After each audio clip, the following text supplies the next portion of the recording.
Thank you everybody again for joining us today for today's presentation. Today's topic is money management basics, which I shall just pop up on the screen.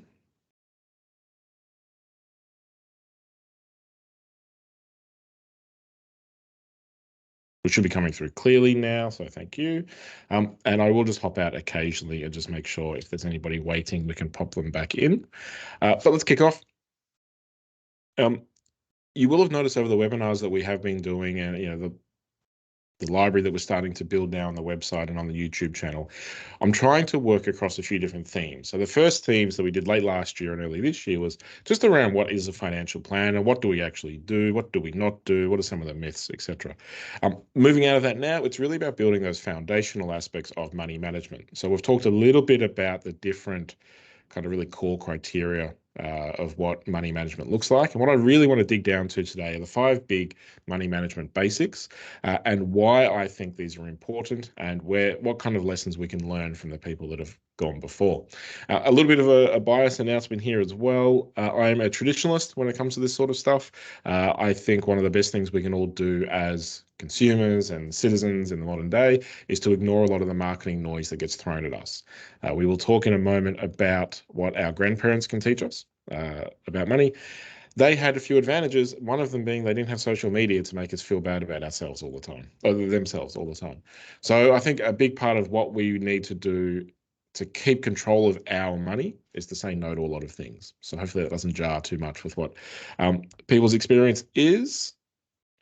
So disclaimers, we're going to talk about some strategies and some ideas, but there's no specific advice. Usual rule applies.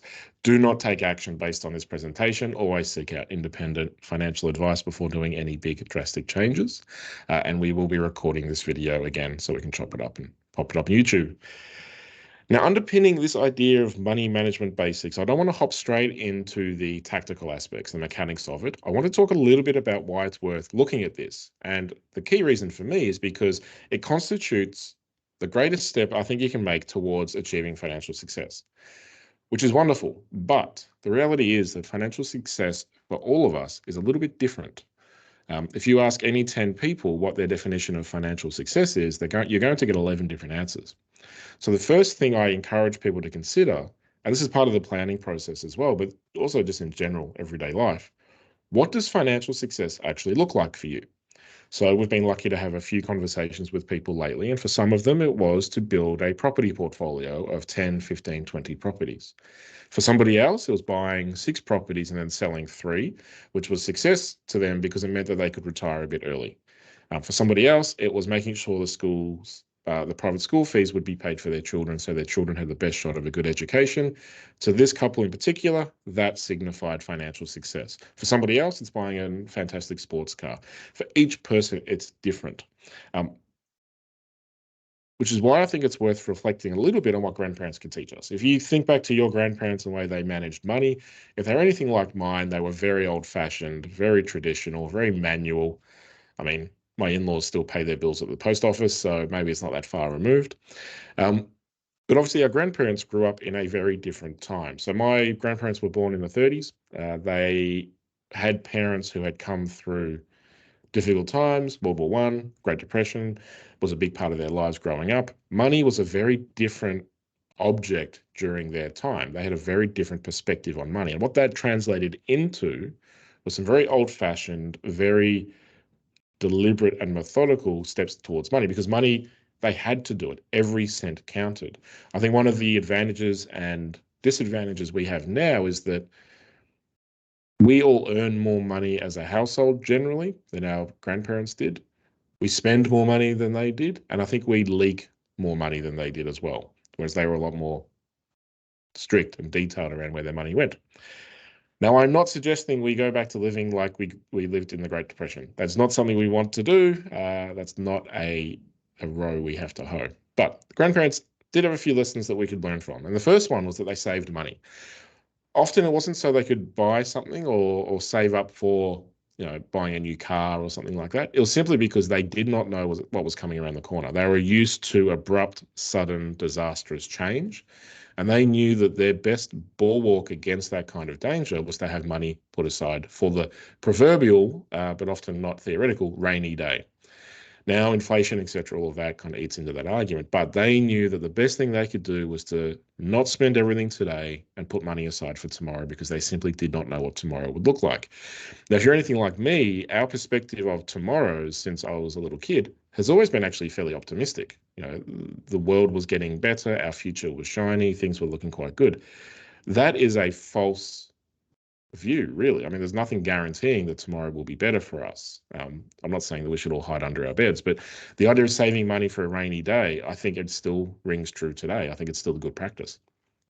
They avoided debt. Often that wasn't their choice. Debt was very hard to get back then, but still, and if your grandparents were like mine, they often still railed against the use of debt to buy things. And it ties into that idea of delaying their own gratification. And avoiding debt left them with a great deal of freedom later on in life. We see people all the time that are battling, huge credit card bills. They've got a personal loan. They've maybe got a car loan over a very nice car that their friends are no longer as impressed by. Debt can be like fuel in a rocket. It can take you to the moon or it can blow you up. So we want to be careful about that.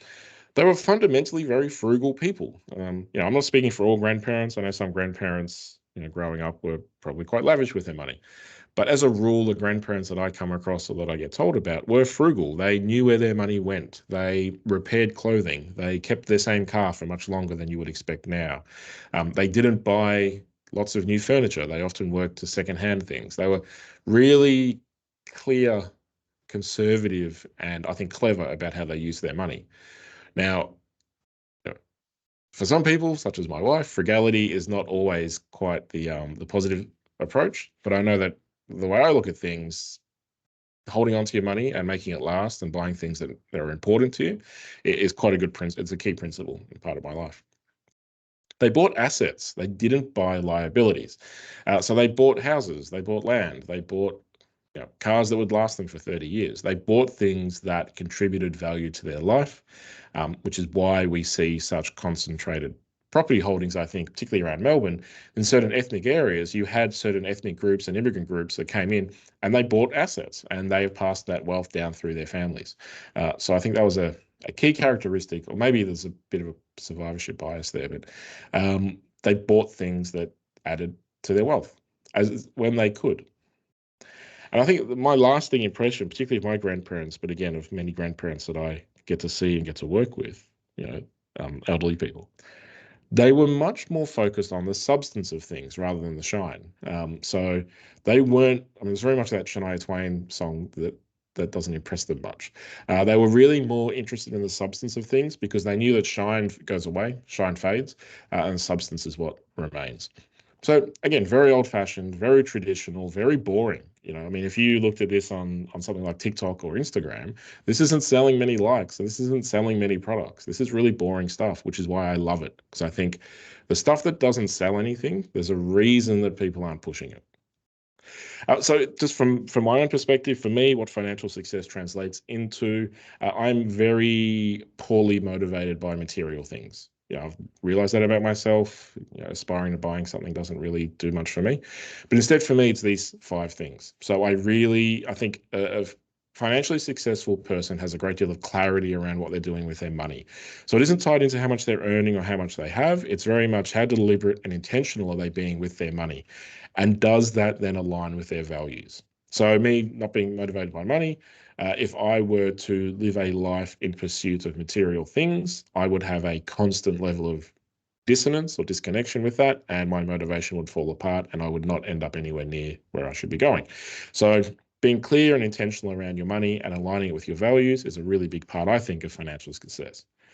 That idea of alignment continues through your family as well. I think being aligned with what you want to achieve financially as a family, as a couple, as a household, that to me strikes as a huge amount of success. If you can maintain a happy life with people you love and that love you, and do so in a way that leads to financial comfort and success, I think that's a wonderful life. Control, I am a top-level control freak. That's why I run my own business, I run my own license, and I work for myself. That's a big part for me. For some people, that may not be a huge thing. So financial success for me involves me remaining in control. For other people, it's not. That's tied into independence. I don't like people telling me what to do. And so being able to parlay any sort of financial income or growth towards maintaining independence is really important, but also so is security. So, my grandparents were not wealthy. They did not leave a great deal of money to my parents. They're not wealthy. So that idea of money equaling security is a very prominent one in my approach to money. So that's how I define financial success. And for each person watching this now, live or on the recording, I would really encourage you to take some time at some stage in the next week or so and work out what financial success actually looks like for you. And then have that conversation with your significant other. And then you can start talking about the areas where that's different, aligned, etc. Because what that's going to do is once you're clear on where you're heading, what you want to do with your money, it will become a lot easier for you to say no, thank you. And just as a side note, when I was looking for images for this, there was no thank you image. There were only thank you images. But the message I'm trying to make now is that your income is a finite resource. You will earn a certain level of income over the entirety of your life.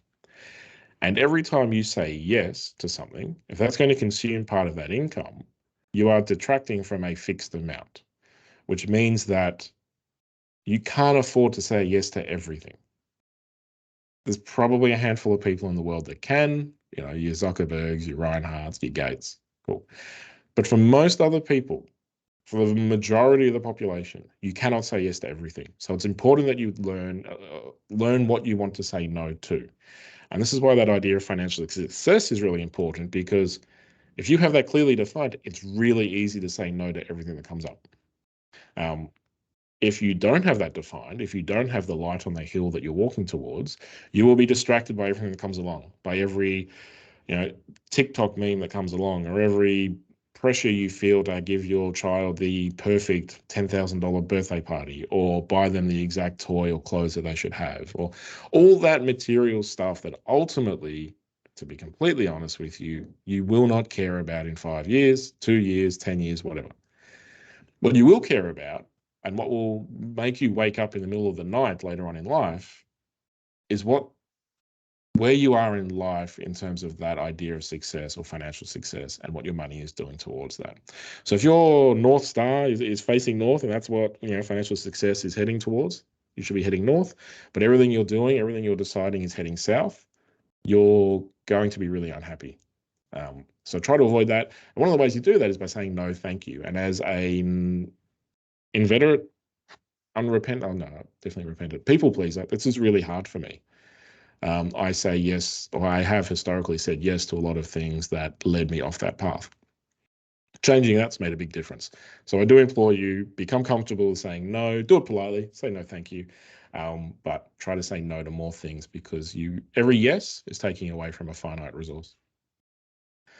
Which is a very long-winded prelude into the 5 basics of money management. Now, we do have a post on the website, on the blog, that expands this into 10 big money management ideas, but we've distilled that down to the 5 basics. And there is nothing particularly exciting here. I should flag, there is no get-rich-quick strategy here. There is no shiny object. There is no fantastic meme or anything like that.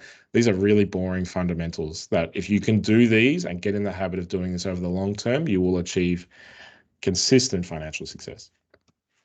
So number 1, real no-brainer, live within your means. As it sounds, if you're earning X and you're living X and you're spending X plus 1, you will be going backwards. And that plus 1 will be coming from somewhere, most likely debt. That debt will either be via a credit card, a personal loan, a car loan, family loan, anything like that. Either way, you are living beyond your means. And we've all done it. I still have nightmares about the car that I bought that I thought was quite a good buy, that I funded with a car loan. That promptly, 6 months after that, cost me thousands to get things fixed, and then just died on me on the Monash. That was a mistake I made, and I was living beyond my means. I could not really afford that car. But the real reason I'm encouraging people to live within their means is it gives you back control. It lets you make decisions. Now, it does mean that you have to say no thank you quite a lot along the way, because Our entire financial economic system is predicated on the idea of making us spend money. And the system does not really care what our income is. It only cares what we're spending. So you need to get a lot more comfortable with saying no thank you to that sneaker ad or that motorbike ad or, that pressure you feel to travel overseas every year or every second year because that's what everybody else is doing. Because I can tell you, as somebody that sees a lot of balance sheets, there's a lot of debt funding a lot of Instagram pictures. And it just, to me, it doesn't make a lot of sense because you're compromising and sacrificing the control over your future to do those things. Now, it's a fine line because you need to balance the enjoyment of today with planning for tomorrow. You don't want to just eat baked beans and drink water for the next 20 years. But that's why working out what your means are, being really clear on what that is, and making sure you always live within that every paycheck you're putting at least, $1 away will keep you in control of your financial future. Because again, harkening back to our grandparents, we don't know what's around the corner. So it just makes good sense to retain control over your life. It also, for people that are watching this, if you're farther along or further along in your career, living beyond your means for an extended period of time also runs the risk of trapping you in a job you're not happy in because you need to keep earning that level of money. If you live within your means, you can look at that and you have the freedom to find a role that is meaningful and fulfilling for you that may not necessarily pay you the exact amount. Again, it all comes down to control and flexibility, for me anyway. Number 2, pay yourself first. You may have heard this a bit and be a little bit unsure about how to do that. We'll come to that in a second. But ultimately, with every paycheck that you get, your savings should be the first transaction that happens. Not your rent or mortgage payment, not your groceries, not your utilities, not your holiday fund or anything like that. Money should be going into a savings account for you first because you are paying future you an amount of money. And future you deserves that money. Future you deserves to feel a lot more secure and comfortable around their financial future because you deserve to feel more secure and successful around your financial future. So pay yourself first. Anywhere between kind of 15 to 30% is a really good objective to have. If you can capture 15 to 30% of every salary payment you receive, you're setting yourself up for having a lot of control over your financial position, having a lot of freedom in the future, and choosing when, where, and how you work. So 15 to 30% is kind of the rule of thumb there. Number 3 on the list of top 5 money management basics. Manage your debt or it'll manage you. Now, I am not some sort of wowzer grandparent throwback who thinks that we should not have any debt. Very few people could buy a house in Australia without taking on a mortgage of some sort. Debt is important. Debt is a critical part of the financial system, and it will be a critical part of your finances for a long time. But the point I want to make here is that you should be managing that debt. You should be making, again, clear and intentional decisions about the debt you're using, what it's being used for, how it's being repaid, how much it's costing you, and your exit strategy. So we're lucky enough to do a lot of work, like we're connected with Loan Gallery, who do a lot of fantastic work around broking mortgages. I would encourage everybody here to have your mortgage reviewed at least every 2 to 3 years. Regardless of what the news is saying, pop it in your diary, put a recurring calendar item in there for every 3 years from today to contact your broker and get your mortgage reviewed. Now, some of them are doing, like the Loan Gallery guys are doing fantastic stuff in the background in automatically getting loans repriced for people. So they just go back to people and say, look, your loan's cheaper now. They're trialing it. It's working really well. It's really exciting. But still, take control of it. Manage your own debt. Get in touch with your broker every 2 to 3 years and say, I want to review my mortgage, see if there's a better offer out there. Things have changed in my life. I have a higher income now. The house has increased in value. What are some options out there? Similarly with car loans, credit cards, be very intentional around the way that you're using debt. Credit cards, you really don't want to have a high level on a credit card. Credit cards charge a horrendous amount of interest on payments, on outstanding balances. I don't even think there's a ratio. The general rule of thumb is not have a credit card. That's a little foolish, I think. I think most people will have one. If you can, don't have a credit card. If you have to have a credit card, keep it to within, maybe 2 to 3% of your total income at the most. Does that stack up? Yeah, at the most. Don't get sucked in by points. Don't get sucked in by frequent flyer miles. Like, Yes, if you use them exactly right, they can work out pretty well. But the number of people that use them exactly right is so low. That's why the frequent flyer programs are worth so much. So be really proactive with your debt, really intentional. And I'm not joking. Pop something in your diary to have it checked every 2 or 3 years. Do it as a recurring meeting. Another idea here, and this is outside what we're talking about, but I know a lot of people that will book out a day of annual leave a year. And in that day of annual leave, they'll spend half the day contacting all the utility providers, insurers, um, finance guys, like just to try to find where the savings are. So you're getting paid for the day, you take half the day and you just try to save money because it's a pain in the neck of a process. But you can do that. Then take the rest of the day off and do something fun. Go out for lunch, do something together. But yeah, be again really proactive, really intentional, really clear on the role that debt is playing in your life and how you can manage it most effectively. Number four, and that is a moldy sign. I didn't realize quite how moldy that was. Um, Compounding works. Now, if you've got any interest in finance, which I'm assuming you're watching this because you do, you will have heard of Warren Buffett. You will have heard about his idiom, statement, truism around compounding. The compounding remains the most powerful force in the universe. Now, compounding, if you're not familiar with it, is simply the matter of earning or paying interest on top of interest.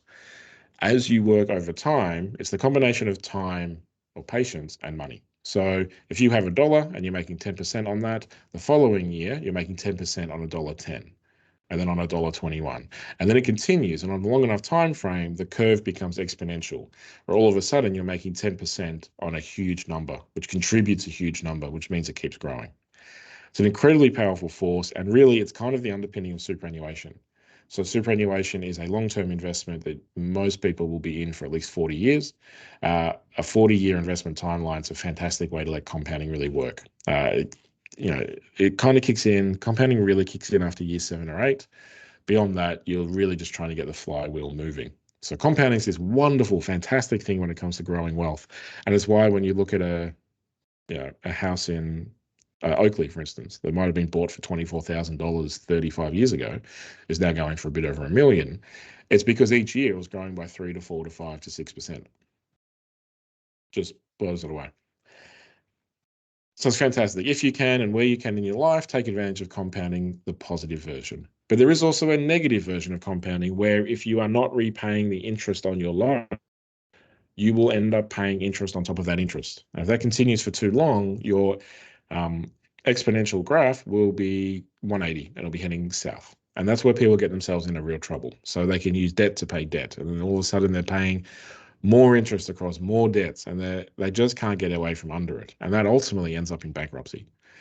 So be really conscious. Do some reading up on compounding. Warren Buffett's got some pretty good stuff on it, and I think Charlie Munger as well. But there's a lot of really handy sort of 1 or 2 paragraph guides on compounding that I know are quite useful. Learn how it works and think about how you can take advantage of it in your life, but also avoid the pitfalls because it can be pretty negative. It can lead to some pretty bad outcomes. You always hear about the positives. And that's true of all personal finance. You will always hear of the positives. The negatives will generally be used as fear to try to sell you something. My cynicism's really coming through today. Number 5, our last one of our top 5 money management basics. This one probably applies more to life as well as just money, but failing to plan is planning to fail. And yes, I am a financial planner, so I would say this. So take what I'm about to say with a grain of salt, but bear with me. uh, Take your standard person, 25, working in maybe a white collar job, getting paid, living a life, having a great time, buying, $18 pints of beer, which somehow that happened in Melbourne, um, having a great time. But but they're just floating along, which is great. Like that's what your 20s are for. But if you just keep floating along and you don't have a plan that you're pursuing, you are essentially the leaf on the stream. Like you're just floating along and you're bumping from ripple to ripple and you'll hit the rapids or you'll hit a rock and it's just, you don't really have any direction or any control over where you're going. If instead you start having a plan, and now these plans, they do not have to be fixed in stone. Like, what's a good example?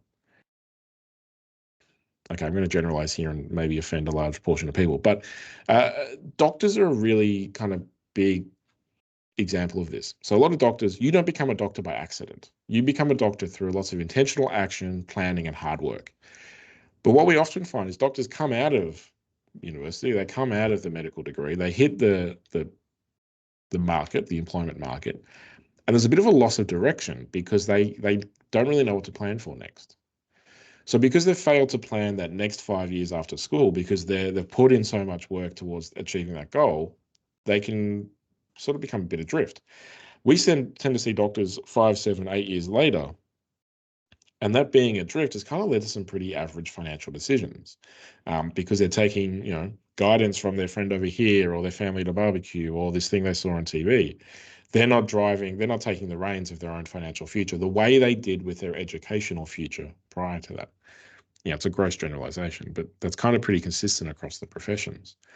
So what I would encourage you to do is don't just plan for the next period of time. Have a multi-level plan, have a big life plan, and have one that's broken down into more discrete phases.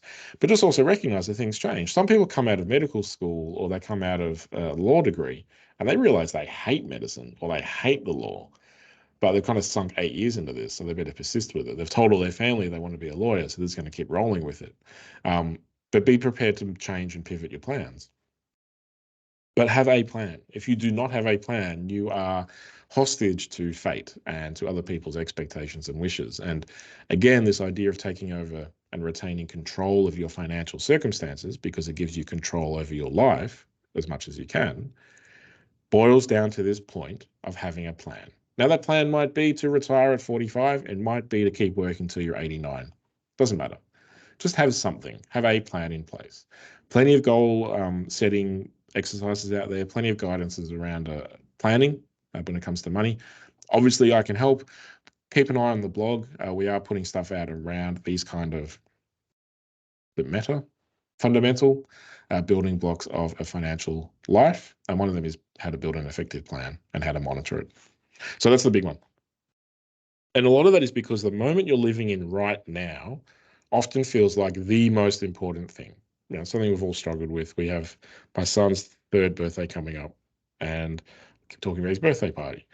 Now, I'm not in it as much, but I know my wife is feeling pressure around what that party needs to be. I'm like, just chuck some cake at him and a bit of music, he'll be fine. But, that's me being maybe overly frugal.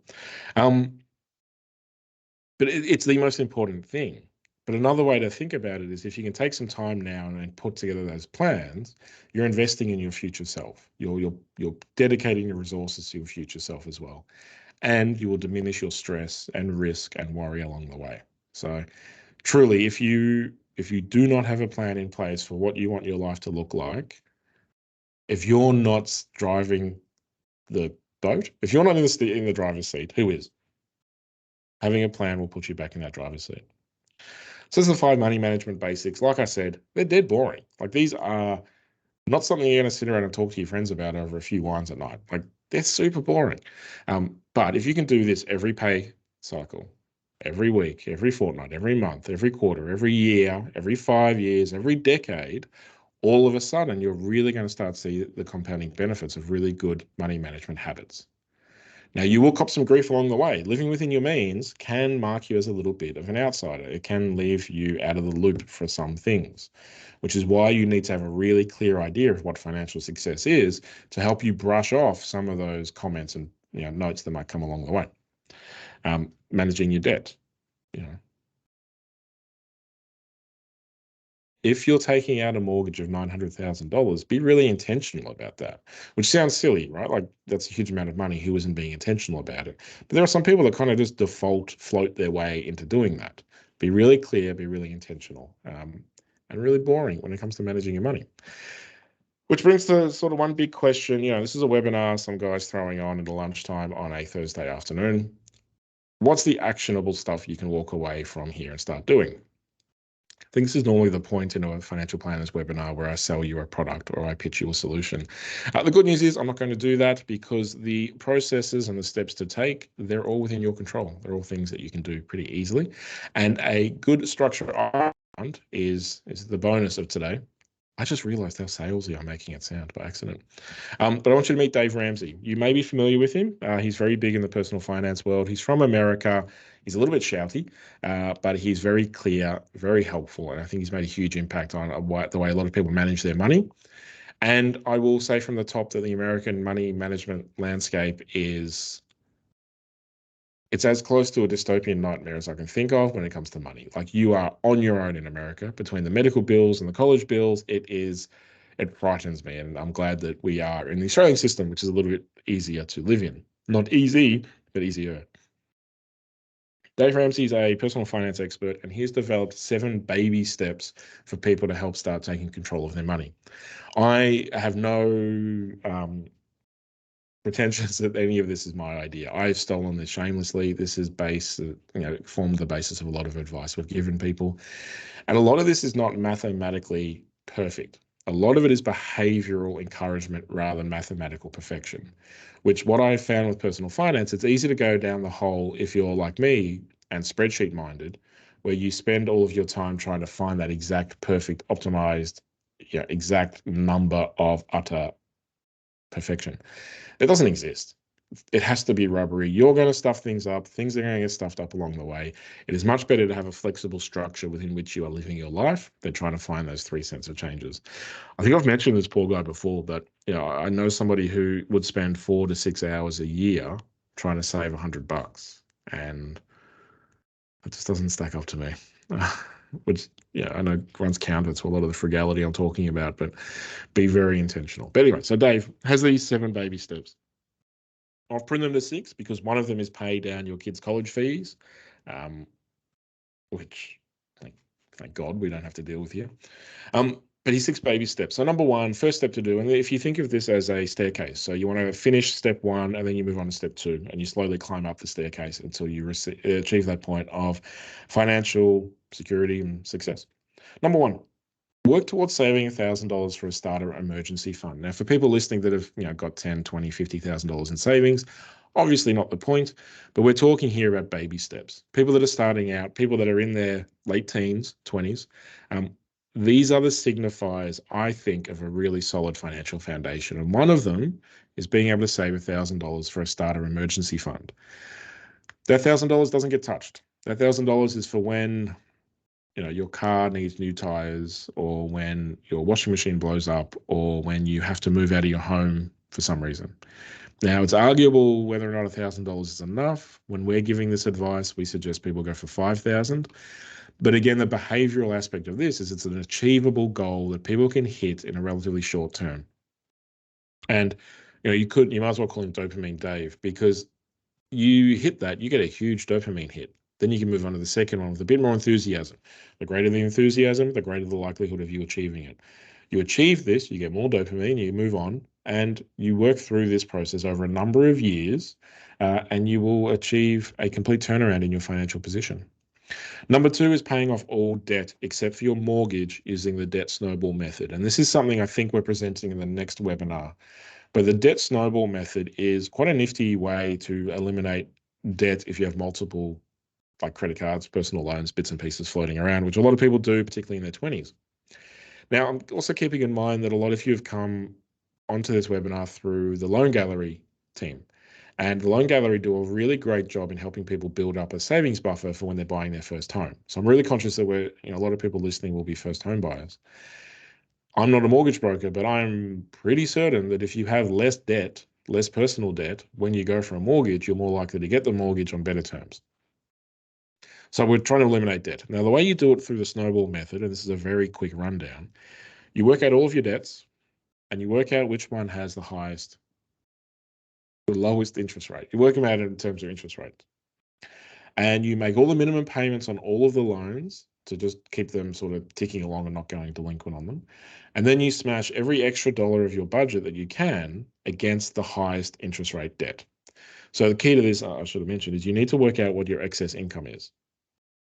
So let's say you have $500 a month to put towards extra debt repayments. Now, you've made that decision because you've saved up your starter emergency fund, you've gotten rid of some subscriptions, you've decided to decline a few things. Now you've got about $500 extra a month in your pocket that you want to put towards smashing down the debt. You have a credit card, a personal loan, and a car loan. The credit card's at 19%, the personal loan's at 4%, and the car loan's at 2%. What you do is you pay all the minimum payments on all three loans, but you pay $500 a month against the credit card. And you do that every month until the credit card's gone. Let's say the minimum payment on the credit card is $200. You clear the credit card using those extra repayments, then you transfer $700 a month onto the personal loan at 4%. So the personal loan is now getting the minimum payment for the personal loan, the minimum payment for the credit card, and your extra $500. So let's say the personal loan is $200 again. That's now getting a $900 a month payment against that personal loan balance. And you continue that for as long as you can until you eliminate that loan. You clear that loan, and now that $900 is transferring across to the car loan, and you smash down the car loan as quickly as you can. Now, if you're spreadsheet minded, or you pop this into the table, you will work out that this is not the most mathematically optimal way of paying down the debt. Pretty marginal difference. It's kind of a couple of percent points difference if it's over a short enough period of time. But if you do all of this, you will pay more interest than you should, or than you could. Where this is really beneficial is, again, that dopamine chase. So you are concentrated, you're motivated, and you're pushing this repayment, and you're knocking down the credit card. And 6 months in, you realize that, you know what, I'd rather spend $500 on something else this month. I'll book a holiday, I'll go with my friends, I'll do something or other. Book a holiday, not pay for the holiday. I am not a grandparent. I am aware that holidays cost more than $500. But all of a sudden, you're within sight of paying down the credit card. So you forego that month. You say, no, okay, I'm going to keep this. Then you pay down the credit card and you pat yourself on the back and you say, you know what, I was knocked off that credit card debt. How fantastic does that feel? Because it is an achievement. And again, you're swimming upstream against the entire financial marketing, economic marketing.